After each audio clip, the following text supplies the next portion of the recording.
On August 4th, 2009, James Gunn tweeted, "For the record, I am against and baby eating in real life, unless you're really, really, really hungry." And on other dates from 2008 to 2011, he tweeted other really offensive things that I don't care to read. This is the Museum of Twitter, the show we talk about the most important tweets in the history of Twitter.com. This week marks the release of the new Superman film directed by James Gunn, and so I thought it would be appropriate to talk about that time that old tweets almost ruined James Gunn's career. I'm not really going to talk about the specifics of the old tweets, because honestly, they're just run-of-the-mill, edgy jokes. If you were on the internet around 2008 to 2010, you saw plenty of this. Jokes about dead babies, about sexual violence, a lot of gross stuff. And honestly, I won't gain anything from analyzing them. I think the more important thing is the story of what happened when these tweets were dug up. So for those who don't know, James Gunn is a writer and director, most famous at this point for being the writer and director of Marvel's Guardians of the Galaxy trilogy. And in between Guardians of the Galaxies 2 and 3, old tweets of his resurfaced. Well, they didn't resurface by accident. What had happened was that James Gunn had been critical of President Trump and other conservative figures, and in response, people at the Daily Caller, a right-wing website,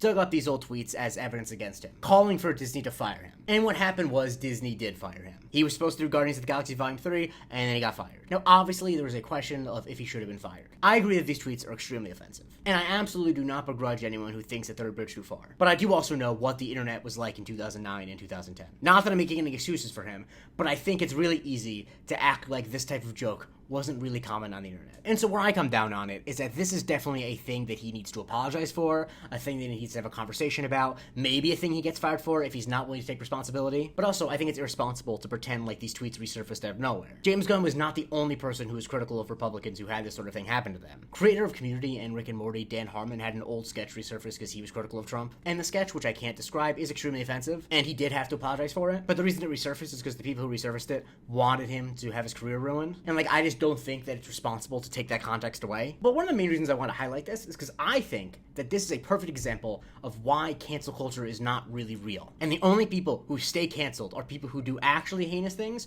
or people who don't own up and just apologize. Because to spoil the story, James Gunn got hired back for Guardians of the Galaxy Volume 3, and he made Guardians of the Galaxy Volume 3. And I think one of the reasons for this is because he had a really honest apology on Twitter, which I will read, because I think that this is exactly what you should do if you have old jokes that are offensive resurface. He said, "Many people who have followed my career know when I started, I viewed myself as a provocateur, making movies and telling jokes that are outrageous and taboo.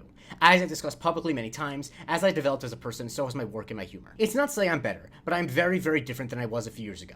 Today, I try to root my work in love and connection and less in anger. My days saying something just because it's shocking and trying to get a reaction are over. In the past, I've apologized for humor of mine that hurt people. I truly felt sorry and meant every word of my apologies. For the record, when I made these shocking jokes, I wasn't living them out. I know this is a weird statement to make and seems obvious, but still, here I am saying it. Anyway, that's the completely honest truth. I used to make a lot of offensive jokes. I don't anymore. I don't blame my past self for this, but I like myself more and feel like a more full human being and creator today. Love to you all." Among the reasons I think this apology works, I think it's because at no point does he say anything about, the people who have been offended. For example, he says the phrase, "for humor of mine that hurt people," not humor of mine that offended people, or not people who got offended by my humor. And if you know anything about James Gunn's history, it does ring true that he was trying to be shocking. He got to start making low-budget, shocking movies. And I think it's easy to say, I'm no longer that person. But I think he does use enough detail and sounds honest enough where you do believe he's not the same person. And honestly, watching the Guardians of the Galaxy trilogy and listening to him in interviews, I don't believe he's the same person. And yes, he definitely was too old to be making these jokes when he made them. He was in his 30s when he was tweeting these things. But I also feel like if you don't give people the opportunity to grow and change, particularly if their crime is just saying something offensive,